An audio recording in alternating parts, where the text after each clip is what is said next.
Voilà 3 modèles de tranche-fil différents en cuir. Là, c'est l'époque du XVe siècle.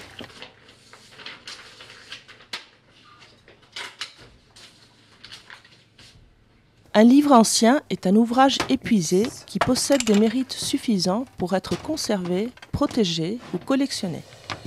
À Nanterre, Isabelle Blivet est restauratrice des livres anciens. La restauration d'un livre, ça consiste à réparer les problèmes intervenus sur le livre, sur l'objet, que ce soit sur le cuir, l'extérieur, ou sur l'intérieur, sur les papiers.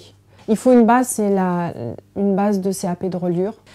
Et ensuite, il faut se spécialiser, suivre des cours, ou par le biais de l'INP ou de la faculté de la Sorbonne pour avoir une spécialité.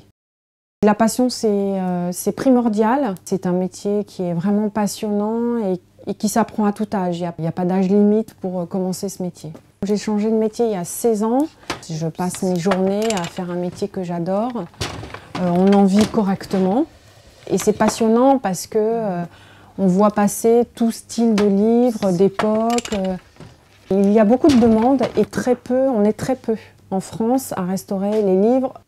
Mais en privé, on est à peine 70 en France. Il y a les ateliers d'État, où ils sont quand même à peu près une centaine. On est séparés en 2 catégories, donc soit spécialité livre, comme moi, ou soit documents graphiques, c'est-à-dire tout ce qui est gravure et documents à plat, dessin. Ce livre est un livre du 18e, qui a eu quelques petits soucis, vous voyez, sur le dos. Il y a eu un morceau de cuir qui a été arraché. C'est dû à la mauvaise qualité de ce cuir. Et comme l'on a l'habitude de prendre les livres par le haut, on a tendance à arracher le haut des livres au bout d'un moment. Et donc là, il a perdu sa tranche-fil. On fait un peu comme les médecins, on guérit le livre de ses petits soucis et pour qu'il puisse être de nouveau utilisé comme un objet tout à fait normal, que ce soit un livre du 14e, que ce soit un livre contemporain, c'est exactement le même principe.